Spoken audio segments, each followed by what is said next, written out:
Hey, this is Art. I'm with my friend Brian Nowitzki, and we'd like to welcome you to episode 5 of Cop Medics. In this episode, we're going to talk about officer and civilian rescue tactics and techniques, mostly equipment. This is part of a lecture Brian and I did at the Vital Signs Conference for New York State many years ago. We also brought part of this lecture to some of the New York Tactical Officers Association lectures also. So we hope you enjoy it. And so, first thing, we always ask people, how prepared are you? When's the last time you trained for it? Who are your victims? Were your victims like young, fit police officers, or were they frail people, elderly, overweight people? You know, what type of equipment you have, and is everyone trained to use it? I know Brian and I, we are big fans of cross-training with other agencies and their equipment, you know. So, I mean, I'm sure, Brian, you have some experience with that? I'm huge on that. And if it goes on, what is your plan? You know, if the agencies that are helping you out don't know what your plan is, then no one knows the plan. And so we're huge on that. And we train not only within the law enforcement community, but we bring in fire and EMS as well to get in on some training. So when we all come together, we operate well. Yeah. So mostly we're going to talk about equipment that is used for officer and civilian emergency extrication and rescue. So, and the TCCC or TECC, we're going to talk about mostly phase 3 tactical evacuation or evacuation care. Getting the victims away from danger is a form of care. So, first piece of equipment we're going to talk about non-rigid pull-less slitters. I will say that during my time in the Army, when we had a pull-less slitter with us, for the first couple of years, everyone thought it was called the Polish slitter. I'm like, all right, someone from the Polish Army invented it. But it was, no, it was a pull-less slitter. See how smart I was back then. And I would say that that piece of equipment, I still have a few of them floating around, and I modified them a little bit, but they work pretty good. So these pull-less slitters, non-rigid litters, you know, the pros are they're easy to carry, light and compact, and help you drag your patient somewhere, and they can help you fit someone through tight areas. Problems are, you know, sometimes you need like 4 people to keep one of these non-rigid litters straight, and they're not the best choice for patients with lower body fractures, like pelvic wounds or femur fractures. I would say like this middle one, the Phantom litter, I made for my body armor, I made a little pouch I can tuck one of these in, so I have a litter with me all the time. What type of, Brian, what type of litters do you guys have? We have similar to the Phantom litters. I don't remember the specific name, but we have them deployed throughout several of our cars in the fleet. I carry a couple, and just like you, I have it all folded up and right in my gear, so pretty much wherever I go, I have one with me, and they work great. You're right, though. You do need a couple people to carry, and if you carry them over long distances, it gets tough when you start to get tired and the patient starts bending, so you have to pay attention to that. Yeah, those Foxtrot litters are really good. I mean, they're not the most compactable, but if you have a designated SWAT medic who hangs out at the outside or at the last avenue of advance or in the Bearcat, those are great for him to carry. You know, they're compactable and they work pretty good. So, but for whatever you use, whichever equipment we're going to talk about, you need to know how to use it. Not just the medic, but all the operators on the team and anybody that supports the team needs to know how to use this equipment. So these are the rigid litters. I'm a huge fan of the Talon litters. The Talon 2s. This is an older model, the one up here. The newer ones, I think the Model 90Cs, they have the collapsible handles. They're really great. Thing is, though, if you don't know how to open them, it can be, you know, you can damage them. So I think the hardest part for anybody is opening them up. So that you could spend like a good part of your training just doing. But one thing is like these straps on the top, You have to make sure you just can't throw a patient on them. I've seen people throw patients on and not secure the straps, and the patient falls right off.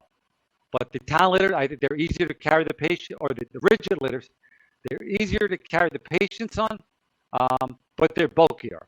So if you got to go from point A to point B, like a long distance, they can be difficult to carry. Uh, the reef stretcher, one of the regional teams had one. I've seen a lot of ambulance agencies use them. The backboard can be used as a rigid litter. You can fashion some straps for the handles to make it easier to carry. And also the sked, the full sked, these are great. You can use them. A sked actually can be used for rotary ops, for hoisting operations, or technical rescue. So, so these are great, but they just, not as compact. So, carrying these around for, like if you're doing room clearing, could be, it might not be the most tactically effective piece of equipment. So, Brian, which ones do you guys have? We don't carry these in any of our vehicles, but we know the local fire and EMS, they carry them, so we just piggyback off them. So our main one is the backboard, but I kind of like the reed stretcher out of all of them the best, just because I think you can really wrap someone up in there, and once you strap them down, you can do pretty much anything with them and get them to where you gotta go. I absolutely love the reed stretcher, and I've been trying to convince our department to buy a few of them just to put away. The downside of that is you can just roll them up, and they're 8 feet long, so it's tough to store, or 6 feet long, so it's really tough to store them. But that's my favorite. But we predominantly use backboards, and same thing. We have straps so you can hook right in there, so you can carry people with it. Yeah, I fully believe that anybody that has an armored, like a Bearcat or any armored vehicle, they should have at least a towel litter in them. So, all right, next one. So this North American Dragon harness, and first of all, I didn't cover this before, but we don't endorse, or we're not sponsored by any equipment agency at all. Also, we do not, watching this lecture doesn't authorize you to perform medical procedures outside your scope of practice. So, but this is something I have one of these. I've used for training. These are really great if you got to drag somebody. This point is you have to be wearing them. So for these to work, if this is going to be your standard for all your teammates, you have to make sure all your teammates are wearing this. I think these are nice if everybody on your team's wearing soft body armor and not like a plate carrier with a drag handle. So I think these are pretty good. You just have to make sure you're wearing them. Yeah, we have an offshoot of this. We carry the Hasty harness, which it's similar to the rescue, the one you're seeing here now. The Hasty harness works great because you don't need to wear anything else with it. You can just pull it out, and it's just a loop of webbing that you have, and every one of our officers have been issued it, and they can carry it if they want. A lot of people leave it right in their cars, and it's there for emergency purposes. But I think it's a great tool. All these drag straps are great to carry for quick egress. Absolutely. This is like the North American Rescue Dragon Handle. I have one of these too. These are nice. They're very well made. You can either one or two. You can use for one or two people to drag somebody. You can, to attach the carabiner to their drag handle or around their body. They can't really see it, but there's a movable O-ring here that can slide up and down, so you can hook the beaner to it. It's a great piece of gear. Also, if you're pretty creative with webbing and a beaner, you can make fashion up something up to do the same job. But for it to work though, you have to have it. So the designated medic or assisted medic can carry this when you're doing an operation. Yes.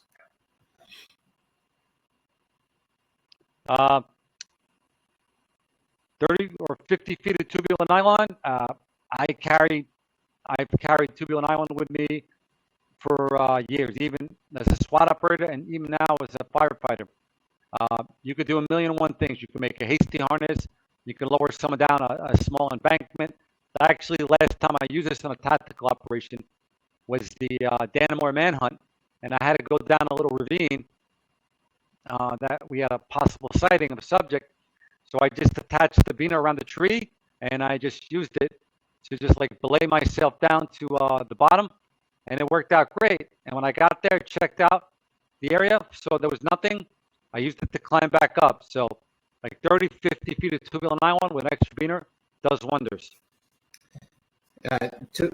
Webbing is outstanding.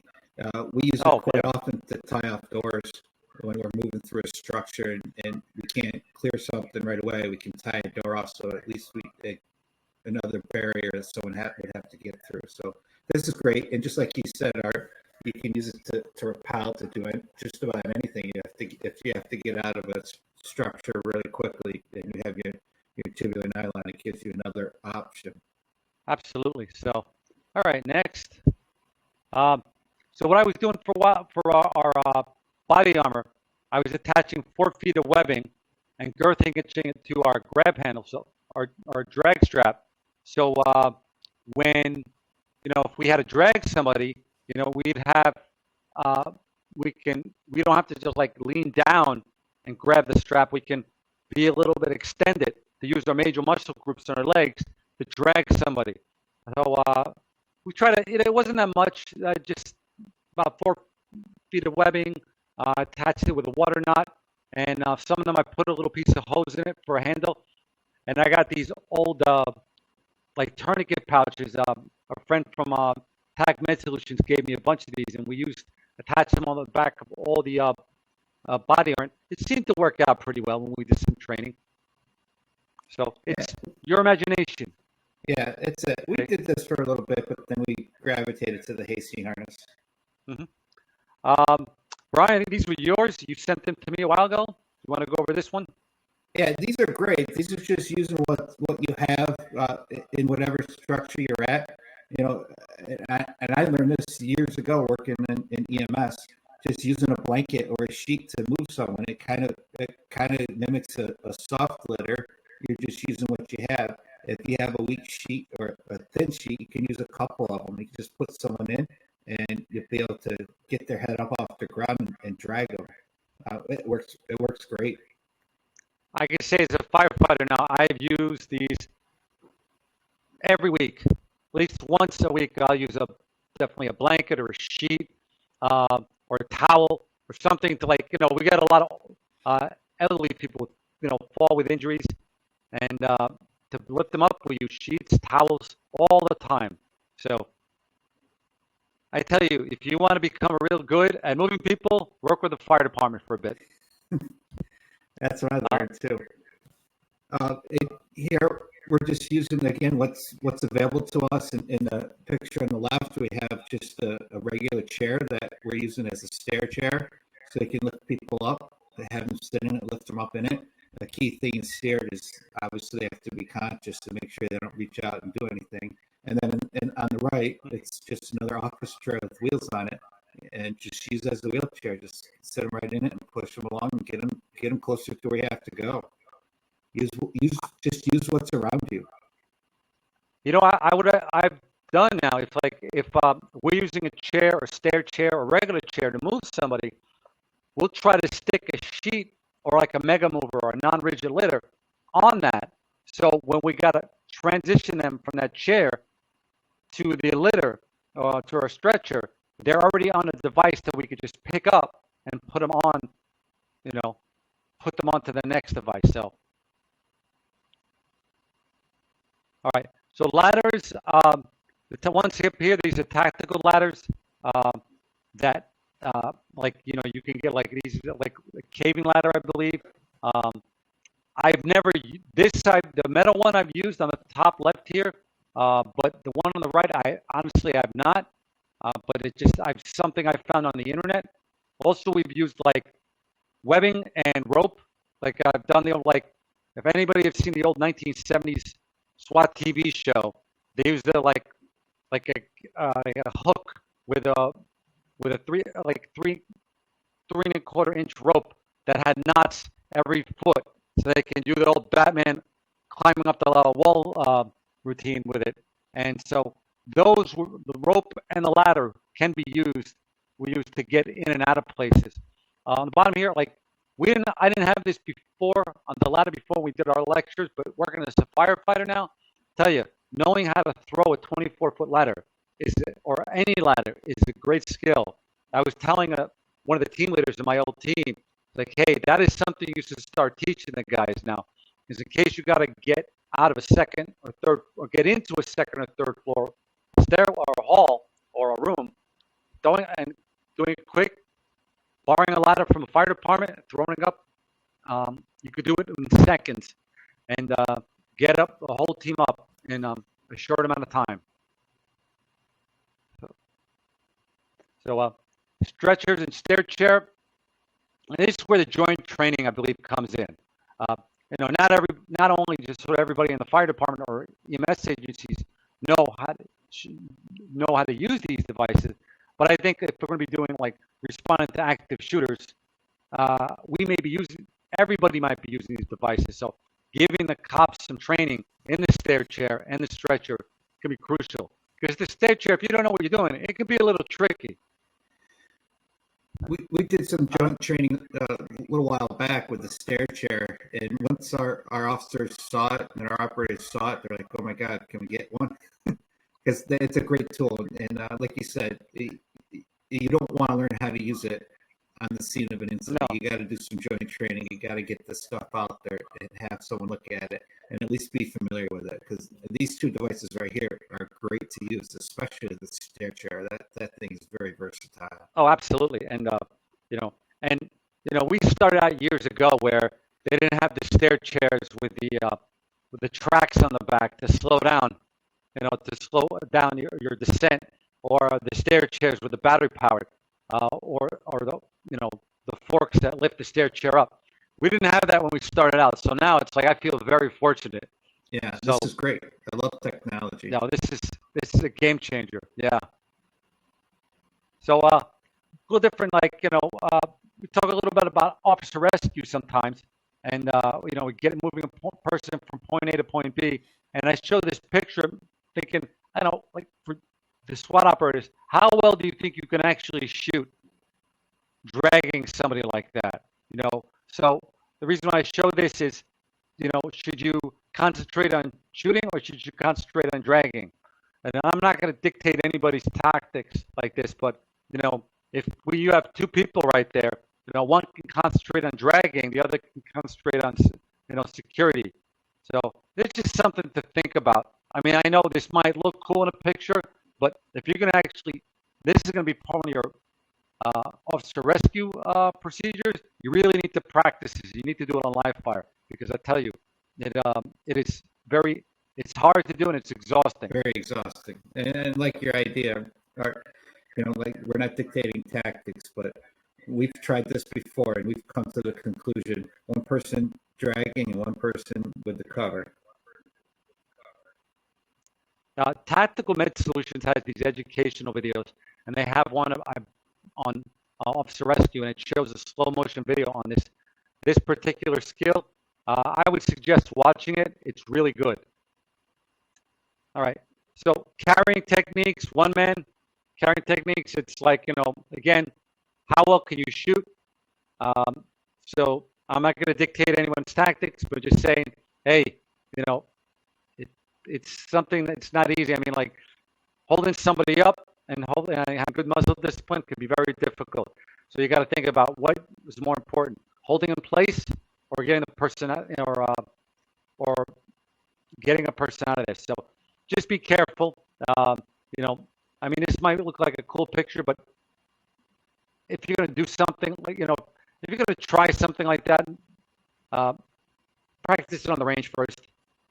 And going off of practice, don't forget, you're looking at a lot of these videos, people are slick. They're not wearing their kits or any gear or anything. Try it without gear on, but then definitely without a doubt, try it with your full kit on, because it's going to be a lot different. Yeah, and practice it with mannequins first. Yes. Don't practice it with humans. Be very careful.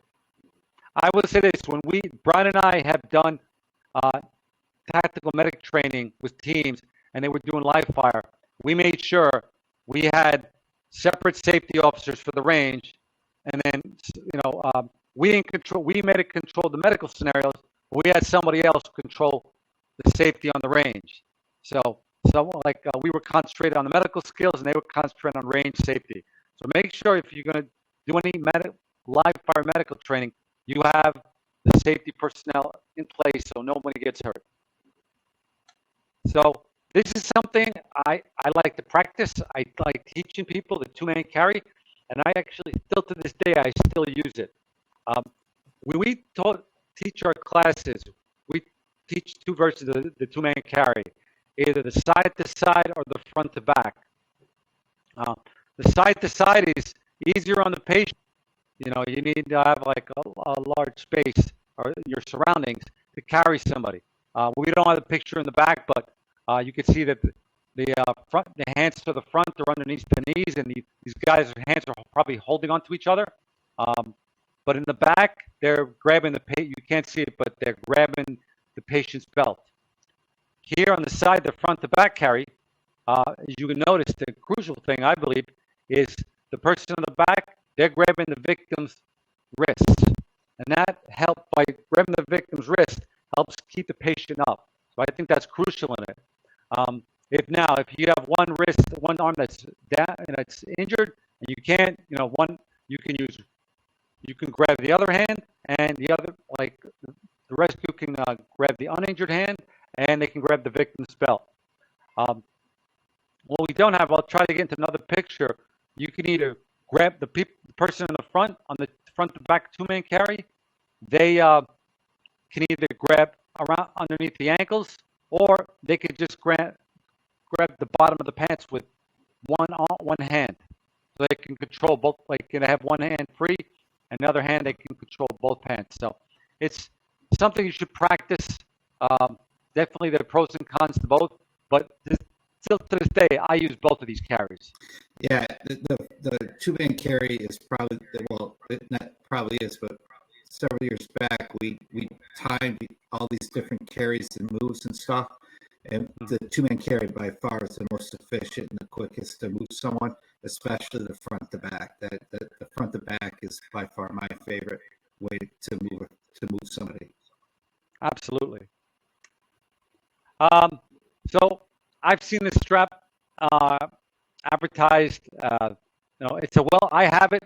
It's a well-made strap, but I never teach anybody to do this. Anybody that does any shooting will show that the muzzle discipline, it's like you can fall, and I'm not a big fan of this, but it's a well-made, and you could use the strap for other things. But yeah, it's a cool-looking picture, but I don't think the tactic of this type of officer rescue is sound. And that is my opinion.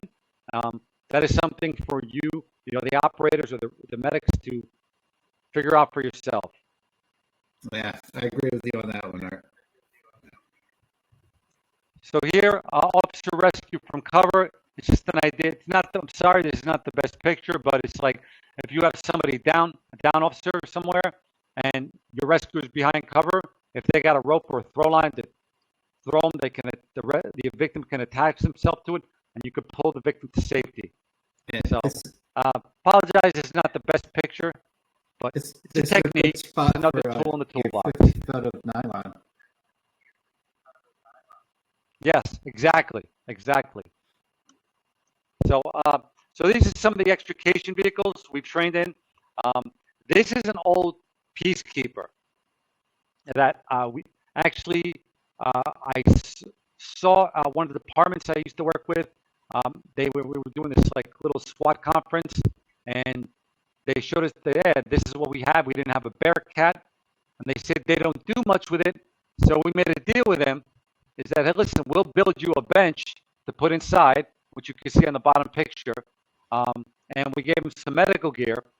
And the idea was, it's like if there's an active shooter anywhere in the Hudson Valley, this department would show up with a peacekeeper with all this gear inside, and they would automatically be assigned to be an emergency extrication team. They would have a driver, a supervisor, a couple of shooters, and a medic. And and we actually used it on a barricade once. Once with the barricade, there was a shooting involved, and it worked out well. So these peacekeepers are nice. Some problems, some things though. Downside is I don't believe they're rated for all rifle rounds. Um, the rear door only opens from the inside. They're hard to get in and out of, and they're not great for all litter patients. So, but hey, if you can get them, it's free. If you don't have any armored truck, this is not a bad something bad to have. This is a great slide to illustrate.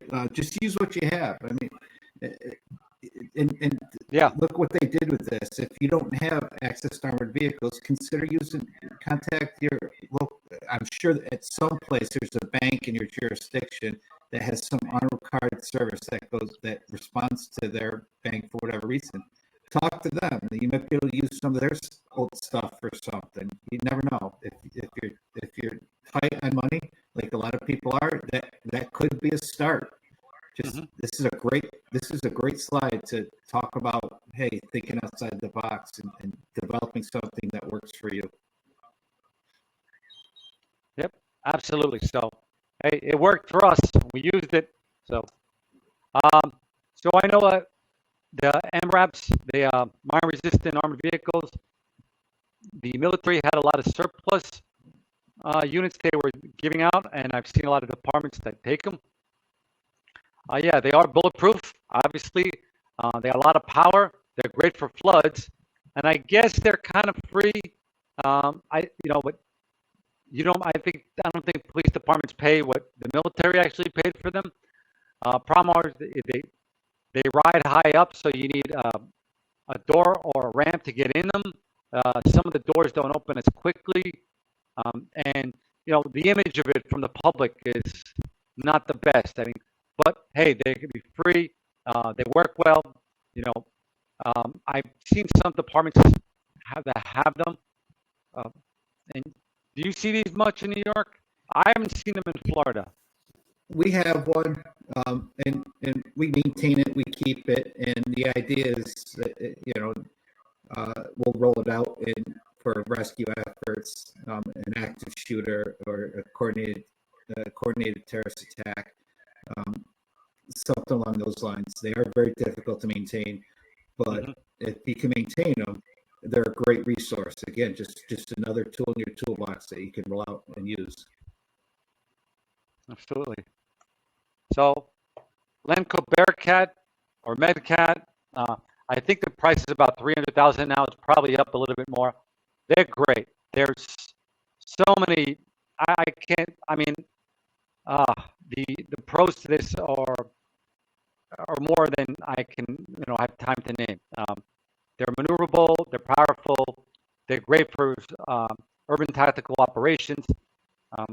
They have them 4-door now, 2-door.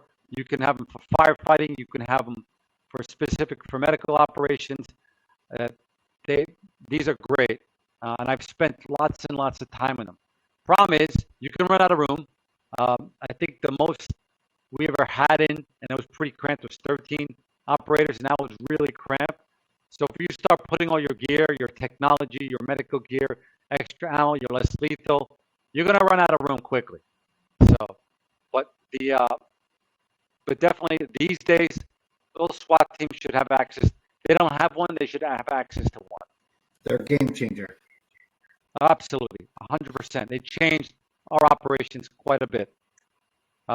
So getting someone into an armored vehicle, especially the Bearcat, this is something that should be practiced. There's a right way and there's a wrong way with it. So I teach people this. On the left, obviously, is the right way. You have, the rescuers are on the sides of the patient, so they can, like, if they get out to pick somebody up, they pick up the side of them and they bring the head in first. So that's easy for whoever's inside. You can see the third man inside the Bearcat. They can easily grab them by the head and shoulders and guide them into the armored truck. This way, the picture on the right obviously is the wrong way. But this is something that I believe is the wrong way. I think the first way, head in first, is the easier method. But that's something you should practice. should you use a litter? You know, a lot of times we practice this in the past. They're like, hey, like if we have like someone down from an active shooter, we'll just angle the Bearcat so it protects the victim. We'll just jump out and just throw the patient in. Well, a patient's not always going to be a 180-pound healthy police officer. You know, it could be somebody elderly, somebody overweight. So, you know, should you have a litter available for you so you can put the patient on the litter and then you pick the litter up and place the patient inside? I think you should have the option for that. And it's easier to move a patient with a heavy patient with a litter than it is without a litter. So that is something you should consider and practice. So now I've had people tell me if we're going to pick somebody up, we'll just put them on the floor. I think you should put them on the bench seat, because you put them on the floor, you can run out of space. You won't be able to shut the door. So just something you should practice during your officer rescue drills. So Ron, I know you talked about this before. Every time we're going to an operation, I always see someone hanging out, and it just drives me nuts. It takes away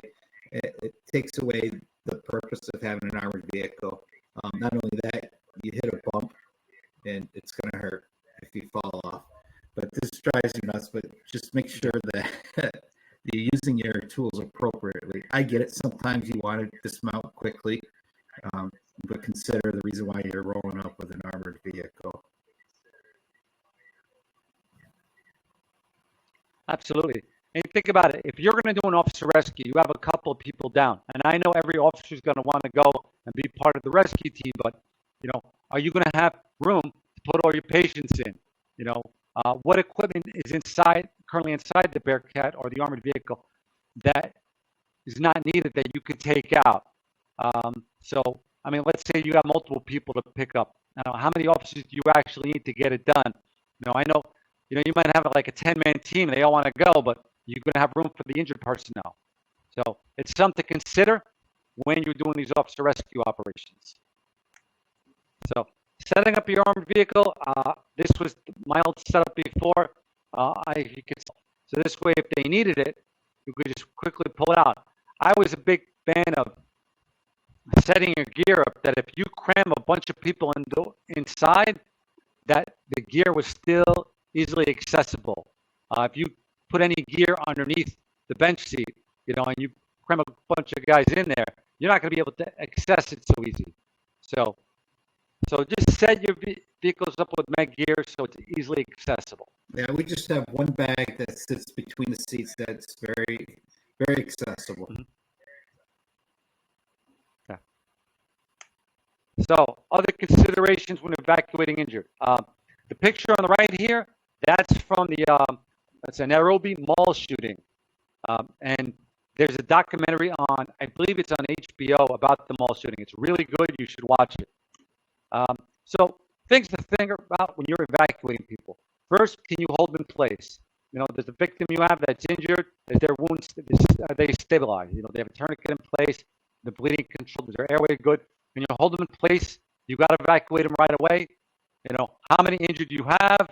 How many of them are critical? And do you have the assets and equipment available? Like, do you have the litters in place? Do you have the armored vehicle, the litter teams, the medics? Okay. Is there still an active threat? If so, what type of threat? Is the person safer to be, held inside a room where you have security? If their injuries are stable? So things to consider when it comes to evacuating in persons that of an active shooter or any other threat. So at this point, this is from Combine. If my department responded to this years ago, this probably would have been the same thing the same thing would have happened with us. We would have probably responded the same way. But at this point, everybody knows enough. We shouldn't be pulling people out of windows like this. So we should have an asset set up for the ladders or things in place or vehicles in place where we could, get the people at second or third floor windows. So This is something you should think about and Yeah, practice. learn from real world experiences, not just your own, but other people's Absolutely. as well. Read after action reports. Yeah. This is where like throwing that 24-foot ladder comes into Yes. place. So, so this is different. We spent the whole day at a fire training center once, and just using ropes and sling knots and sling rope and uh, like carry techniques to get people in a second or third floor windows. So whatever you do, communication is the key. And this was you were using an armored truck to get someone in and out of a window. This was a good skill to learn. This is something we practiced a few times. It's something you consider doing if your team has a Bearcat or other armored vehicle. So using the head first works better. Getting a person out of a window. So other things, think about, practicing loading someone in a patrol car. When have you done that? Where, will the patients be aggravated or the injuries be worse by moving them? Where is your medical equipment? Things to think about. Does your vehicle have armored doors? Does your patrol cars have armored doors? Some patrol cars now, I think most of them now have soft body armor lined in there. So it's just pictures of practice getting someone in to a patrol car. It took about 4 people to get, I think, 180-pound man into a patrol car. So this is definitely a skill you want to practice. Yeah, we practice this, and people are surprised how difficult it is to get someone in there. Oh yeah. So if you designate a vehicle, a patrol car for like your Casevac vehicle, make sure that the back seat's cleared out. Make sure that the driver knows where the hospital is, and make sure your medical gear is accessible. So one thing we talked about is special needs schools or assisted living facilities, places like that. If you have to evacuate people from those areas, you're going to have these are obviously not healthy people. So you're going to have people with physical disabilities, extremely frail, mentally challenged. So that's something, if that's in these type of places in your area, you need to make a pre-plan on how you're going to move them if you have a critical incident.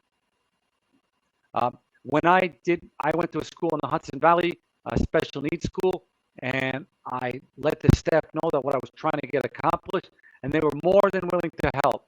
So doing a little face-to-face with those type of schools in your area, the special needs school or the assisted living facilities, will probably help out in the long run. We already talked about that.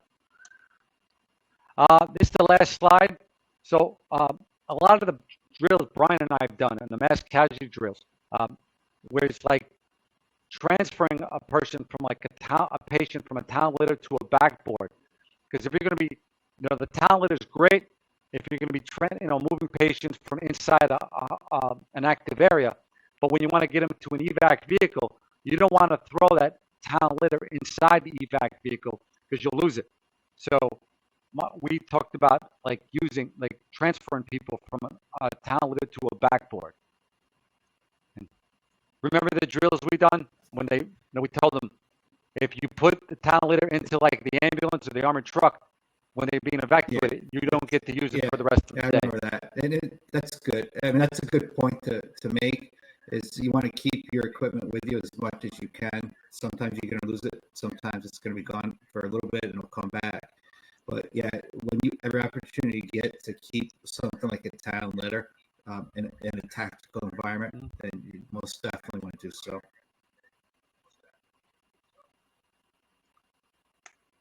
And that is it. Well, we hope you enjoyed this and found this informative. If you got any questions or want to see talk about anything more specific in this lecture, please let us know. You can reach Brian and I at copmedics@gmail.com. Brian, just like I said, take what you will from these. If it works for us, doesn't mean it's going to work for you. Tweak it and use it however you want. Use the knowledge we're sharing to make it fit for you. Mhm. All right. So again, thank you. We hope you enjoy this. Like and subscribe, and we'll look out for further videos. Take care.